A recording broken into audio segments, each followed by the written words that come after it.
You think you know Hubris, a boy who flew too close to the sun, his wax wings melting. That's the version they tell to children. The Greeks meant something far darker, not pride, but a crime the gods never forgot. In the ancient world, hubris was not arrogance alone.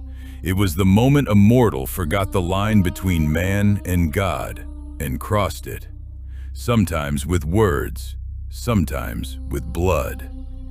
These are four who crossed that line, and four punishments the Greeks never forgot. Arachne was the finest weaver in all of Lydia, so fine that people said the goddess Athena herself must have taught her. Arachne denied it and challenged the goddess to a contest. She did not lose. Her tapestry was flawless, but woven into it were the gods at their worst, their lies, their betrayals, their crimes against mortal women. It was perfect, and that was the insult. Athena tore the cloth apart and struck her down in fury. In shame and despair, Arachne's life slipped away. But the goddess would not grant her even death. She turned her into something that would weave forever, the first spider, still spinning in every corner, punished for being too good.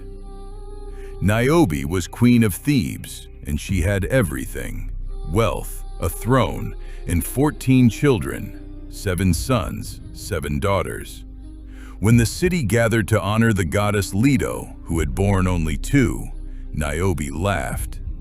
"Why worship a goddess with 2 children," she asked, "when a queen stands before you with 14?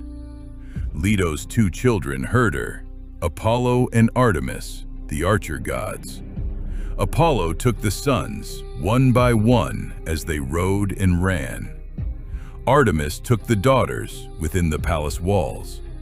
14 children, gone before nightfall. Niobe did not rage. She did not beg. She simply turned to stone, a rock face on a mountainside, weeping water that never stops. Her crime was not cruelty, it was counting, believing her gifts made her the equal of a god. Tantalus was a king the gods loved. They invited him to dine at their own table, an honor given to almost no mortal.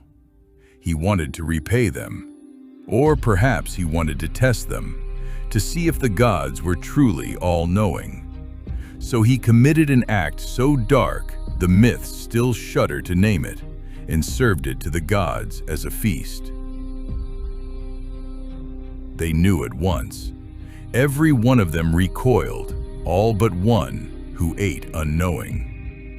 The gods undid the horror and made things whole again, and for the king, they invented a punishment with no end. They placed him in a pool of clear water, beneath a tree heavy with fruit. When he bends to drink, the water drains away. When he reaches up, the branches pull back. Starving, parched, forever, the meal an inch from his lips.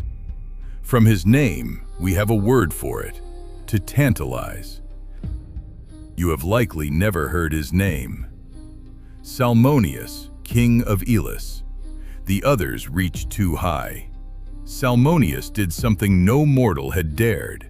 He decided he was Zeus.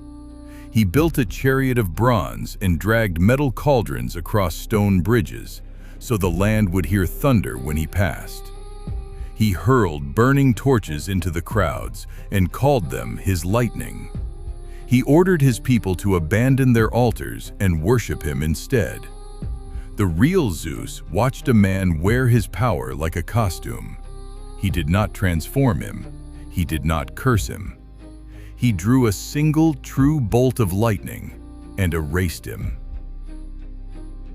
Salmoneus, his bronze chariot, his fake thunder, his entire city, gone in one flash. The man who played God, judged by the real one.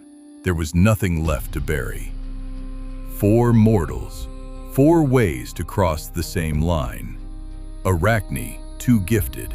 Niobe, too proud. Tantalus, too clever. Salmoneus, too bold.